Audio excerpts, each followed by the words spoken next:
What is up, people of the internet? It is me, Real American, back again with a new video today. It is time that we talk about the 2023 Virginia legislative elections. Because everyone, it is time that we really begin to ask ourselves and answer, what do next month's elections indicate for, say, 2024? Because in my opinion, and even Politico is saying this, Virginia's elections next year, or this year I should say, are our best indication for how things are shaping up to be for next year's elections. I'm not saying, however, that it's going to be a blue wave, red wave, or whatever, just because of Virginia. But I think based on everything we have, Virginia's our best look at how 2024 is shaping up to be. Now, before I continue with today's video, I hope you enjoy these type of videos. If you do, smash the like button down below, subscribe, share with your friends, hit that little bell, follow the social media accounts in the description down below, and of course, join the channel today. Guys, just for $1 a month, you can join Real American. This is the best way to support the daily content that we all know and love.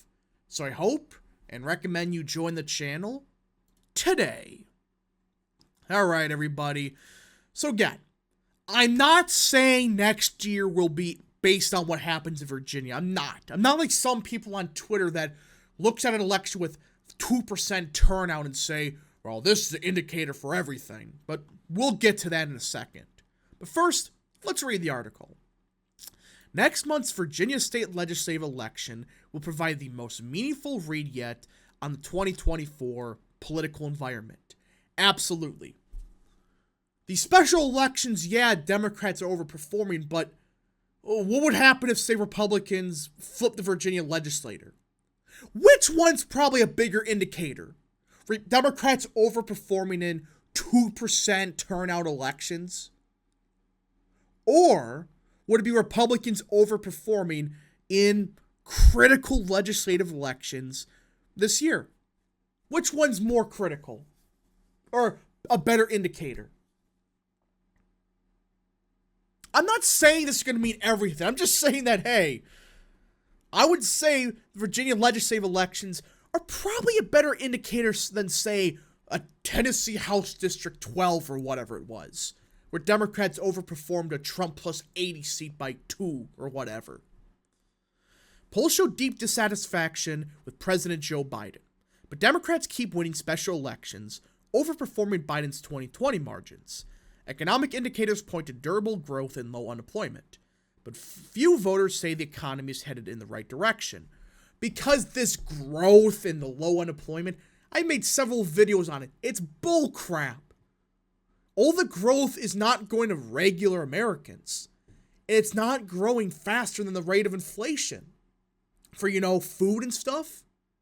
And not only that, right? This low unemployment, all the jobs growth is coming from part-time and government jobs, not full-time manufacturing blue-collar jobs. Nope. It's all coming from crappy part-time jobs. That's not good employment. That's just some temporary job that you may have for a couple of months.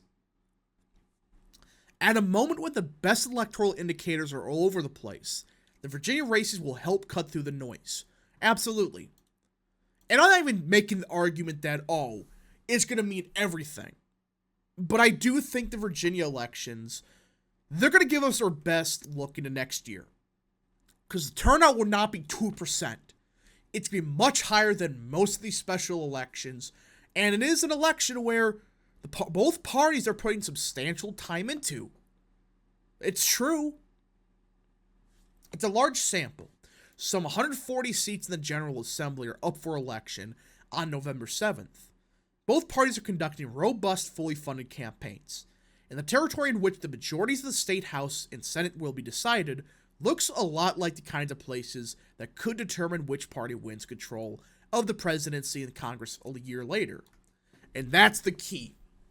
Not only do you got a huge sample size, 140 seats in the General Assembly, and I think it's like 70 in the state Senate. I could be wrong, but either way, in the assembly, you got a big sample size. And a lot of the critical seats are in suburban, exurban parts of the state. Think Northern Virginia. Think Richmond. Think Virginia Beach.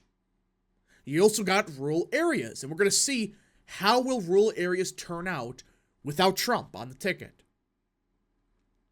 Republicans are running their campaign through a pack controlled by allies of the state-ambitious but term-limited Republican Governor Glenn Youngkin, who, in my opinion, if we get the majority in the state Senate, thank Youngkin. Some of those ads are absolutely perfect. They make Republicans seem normal. They make them seem like crazy. They just make them seem like, oh, just your average parent that's just trying to run for the state Senate to improve their child's lives or whatever, the state as a whole. That pack, Spirit of Virginia, has identified 17 state house and Senate districts as crucial, and their demographic and political characteristics that will sound familiar to anyone who's followed elections since Donald Trump's 2016 victory. And they're going to talk about how it's suburban swing districts. And again, just because Republican wins a seat in Northern Virginia, that doesn't mean Trump's going to win Loudoun County. Nobody is saying that.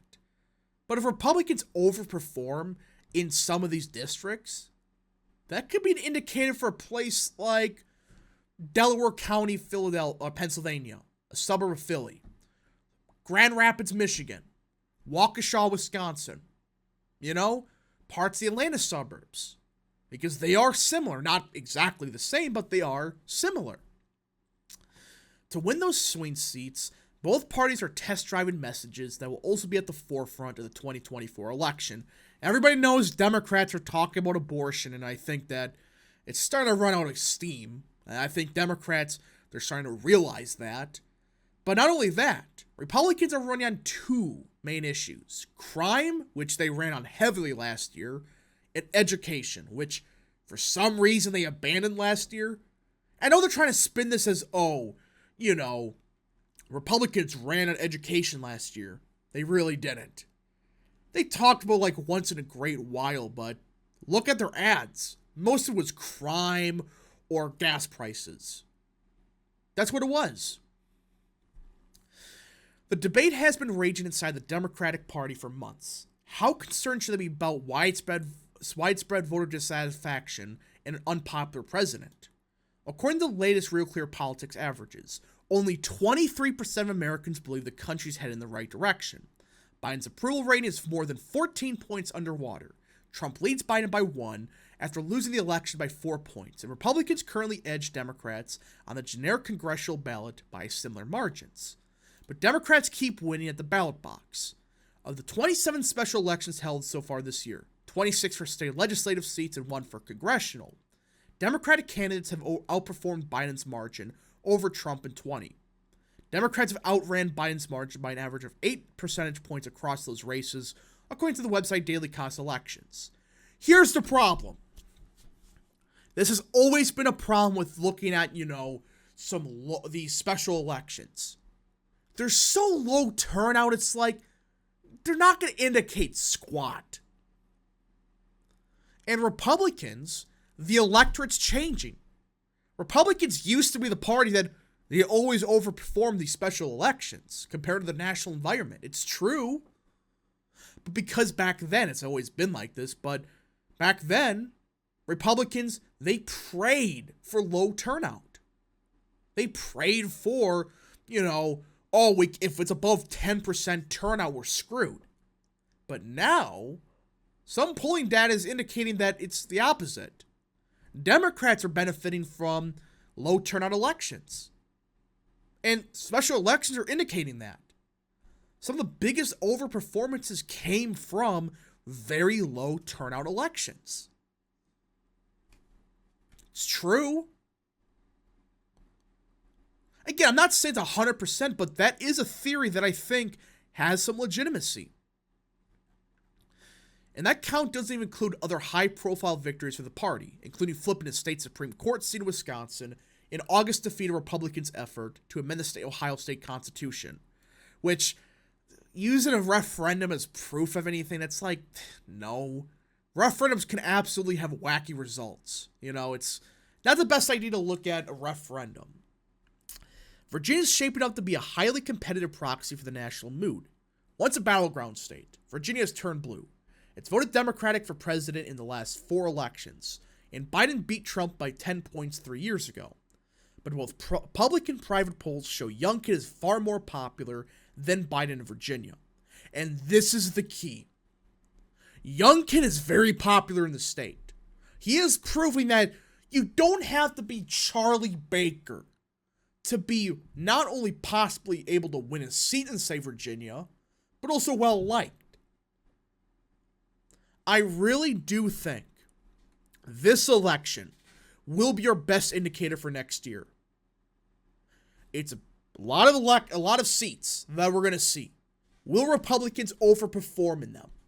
How will Democrats do? If Republicans get both the state Senate and state House, or the General Assembly, I think they're in a really good spot for next year. It could be an indicator for things to potentially happen. But who knows? We just got to see what happens. If you do live in the state of Virginia, however, get out and vote. Anyways, folks, thank you so much for watching. If you did enjoy this video, smash the like button down below, subscribe, share with your friends, hit that little bell, follow the social media accounts in the description down below, and of course, join the channel today. Thank you so much. Godspeed to all of you.